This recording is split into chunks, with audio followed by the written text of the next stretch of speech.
Hello students, today in this lecture we are going to study about colligative properties.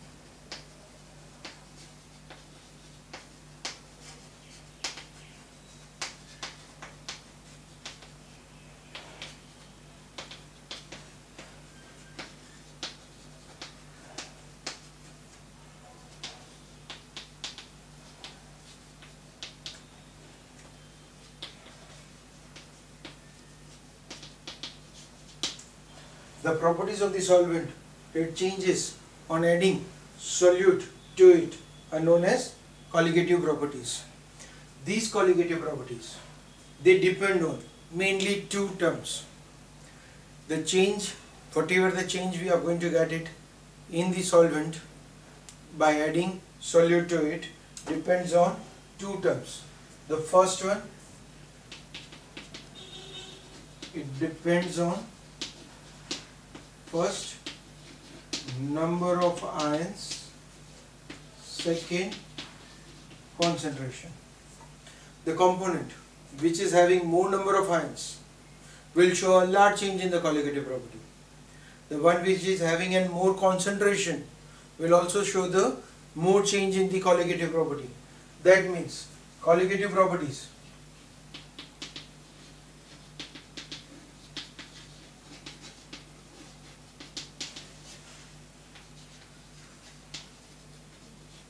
depends on product of number of ions and concentration in terms of molarity. Right? Okay, let's do it with or try to understand the same thing with the help of some example or a type of question that is generally asked in an exam.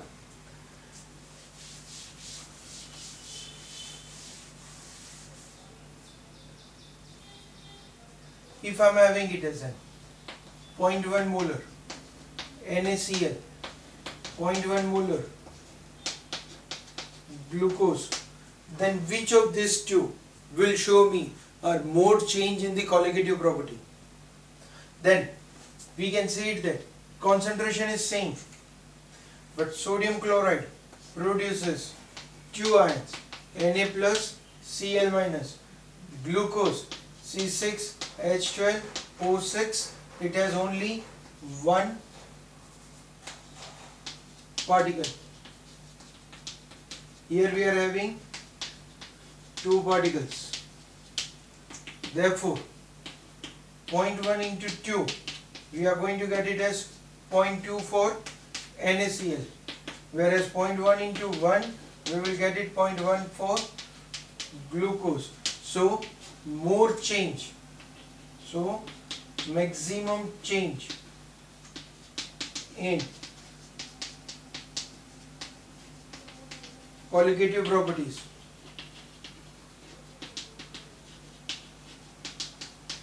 will be shown by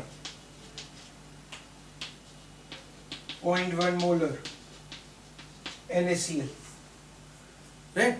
So depends on number of ions, depends on concentration. Now here concentration was fixed, number of ions were more, so we got it answer as NaCl to go for more change in the colligative property. Another example.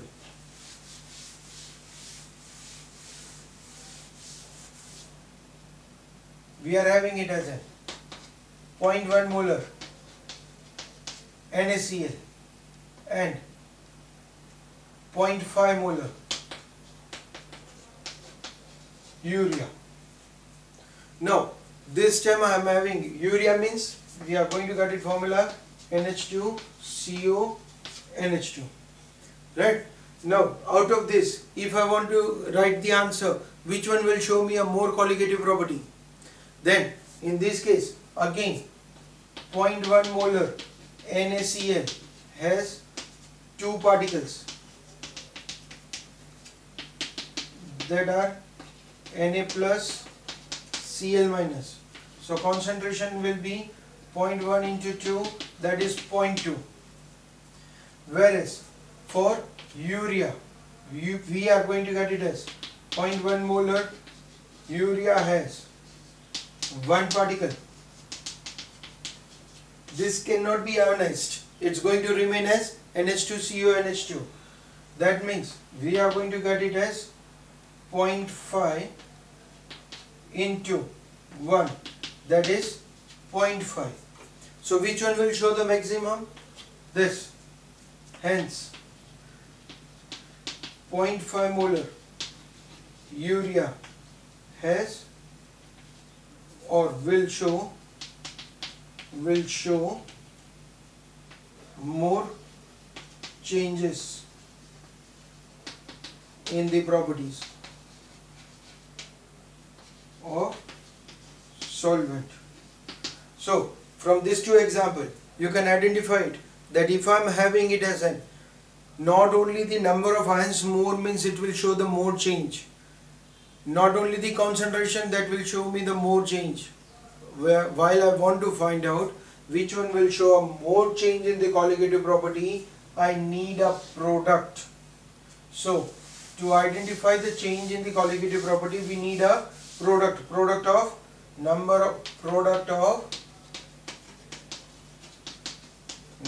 of ions into concentration. Greater the number of ions into concentration, greater the product, greater is a change in the colligative property. But now the again question arises, which are those colligative properties? Now we are having in our syllabus 4 colligative properties to be studied.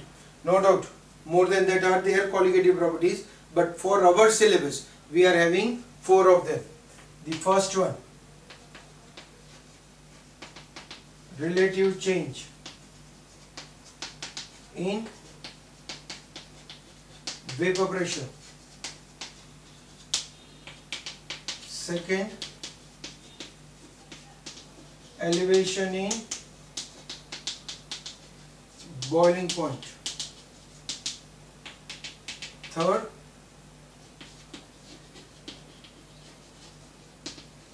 depression in freezing point. And the fourth one is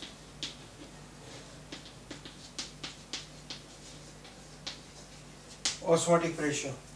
That means for our syllabus we are having 4 colligative properties: relative change in vapor pressure, elevation in boiling point, depression in freezing point, and osmotic pressure. Particularly for this we are going to show the change as delta P. For elevation in boiling point, delta TB, boiling point. For depression in freezing point, the symbol we are using it is a delta TF.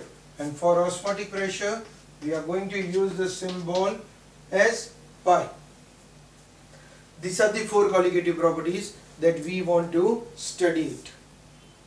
Now once we know what are the colligative properties, we can come back to the Raoult's law, the third law that was been left to discussed.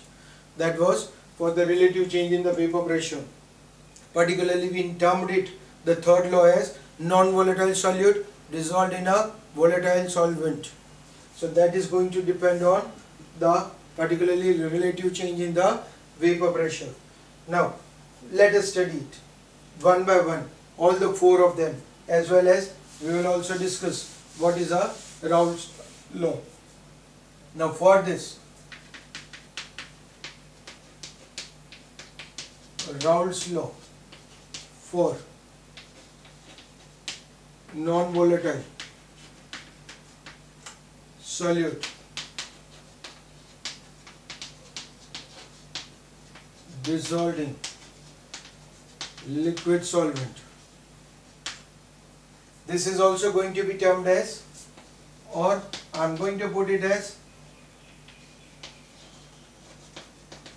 relative change in vapor pressure. It's a relative change in vapor pressure. First of all, for this we will derive the formula.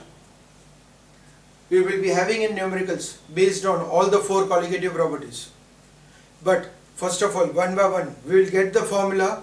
Once we get the formula, we will do the numericals based on it also. Right?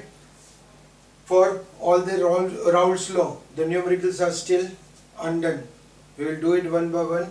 First of all, today we will derive it. In the next lecture, we will do the numericals based on Raoult's law. Right? Okay. Now let us first of all derive it. Now, according to the Raoult's law, it is already shown that P is proportional to mole fraction. P is proportional to mole fraction. Right? Now, Raoult's law states that pressure of solvent is directly proportional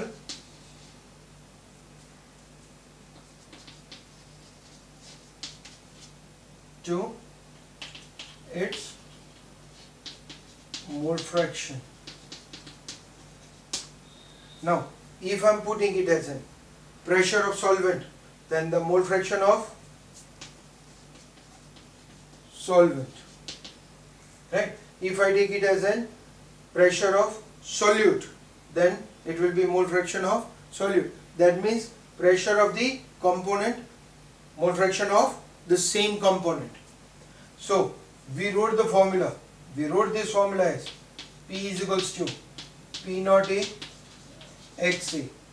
If it is PB, we wrote it as P naught B into XB. Now, this is for solvent. Actually, we want to study it for solution. So, if we take this, let's go for the derivation. We are having it as P is equals to P naught A into XA. Right? Taking this term on the one side, we get it as P upon P naught A, that is equals to XA. Right? Okay. Now, if I subtract it from 1 on both the sides,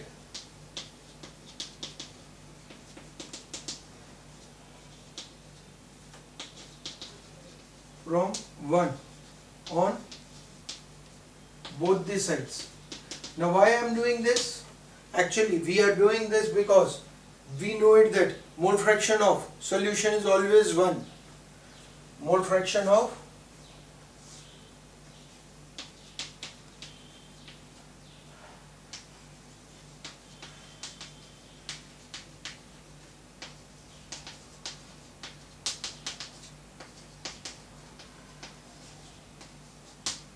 that is XA plus XB is always 1. This is already we are aware about it. Now, this is particularly for the given component. I want to study for solution. So I want to find out the change in the solution, and that's the reason why we are subtracting it from 1 on both the sides. We get it as 1 minus P upon P naught A, that is equals to 1 minus XA. Take the LCM. We get it P naught A minus P upon P naught A, that is equals to 1 minus XA. But what is this? Initial pressure of the solvent. This is the pressure of the solution. We can say that PA is equals to vapor pressure of solvent. P is equals to vapor pressure of solution. So that means we get it over here, change. Delta P means we will get the change in vapor pressure. So that means we will get it as delta P upon PA naught, that is equals to 1 minus XA, right? Okay, because of the limitation I am rubbing it again. Please make it sure that you have a clear ideas, right? We got the formula here, delta P upon P naught is equals to 1 minus XA, and we know that XA plus XB is equals to 1.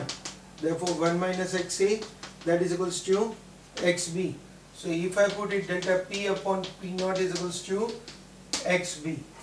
Now if this is solvent, XA is solvent, then XB is solute. Therefore we get it as delta P is equals to P naught A into XB, right? If I remove this as a proportionality sign, we get it as XB. So what does it shows? That the relative change in the vapor pressure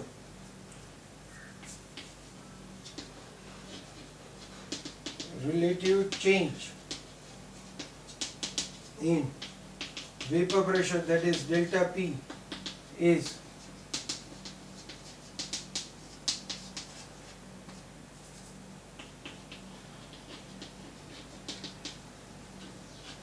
proportional to mole fraction of solute. We get it as the relative change in vapor pressure is directly proportional to the mole fraction of solute. Now make it sure that you don't make an error while you are given the question. Relative change in vapor pressure, it's a mole fraction of solute. Vapor pressure is directly proportional to solvent. So vapor pressure is directly proportional to solvent, but relative change in the vapor pressure is directly proportional to mole fraction of solute. So be careful while you are being given this. Okay, anyhow, going it into this, we got it as an equation. If we elaborate that equation, what we are going to get it?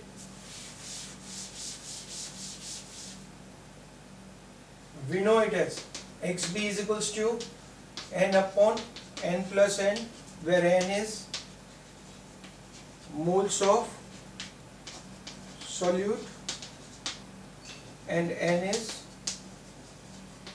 moles of solvent. We got it as delta P is equals to P naught A into XB. Delta P, we wrote it as P naught A minus P. Let's take this term on the other side. We get it as P naught A is equals to XB, and XB is N upon N plus N. So we substitute the value, we get it as P naught A upon P naught A minus, we will be getting it as N upon N plus N, right? Again, what is N? W by M, weight of solute upon molar mass of solute. What is N? W naught by M naught. So if we substitute, we get it as is equals to W by M upon W by M plus W naught by M naught.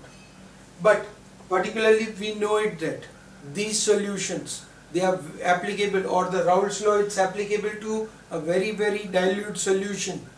That means we are going to get it as N is much less than N.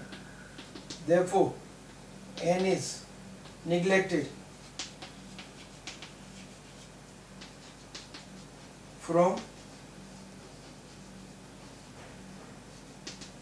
denominator. We are going to neglect the N from the denominator. So we will get the formula now. as P naught A minus P upon P naught A, that is equals to W by M upon W by M plus W naught by M naught. We are going to neglect it because of N very less than N. As a result, therefore we will be getting it as P naught A minus P upon P naught A is equals to W by M into M naught by W naught. Right? So this is the another formula that we get it. Again, this is going to give me a molar mass of solute. Therefore, making it as a subject, molar mass, we will be getting it as W M naught W naught into 1 upon P naught A minus P upon P naught A. Using this formula, we can calculate the molar mass of solute. Therefore, from this we can say that we are having it to a formula to calculate the molecular mass of the solute. Hope so it's clear to everyone, right? Still, if it is not clear, we are having two factors: either go through the textbook or either straight away give a call to me, right? Okay, based on this, the Raoult's law, we did it for the non-volatile, volatile or gaseous solid. We will do the numericals in our next lecture. For today, it's enough. Thank you.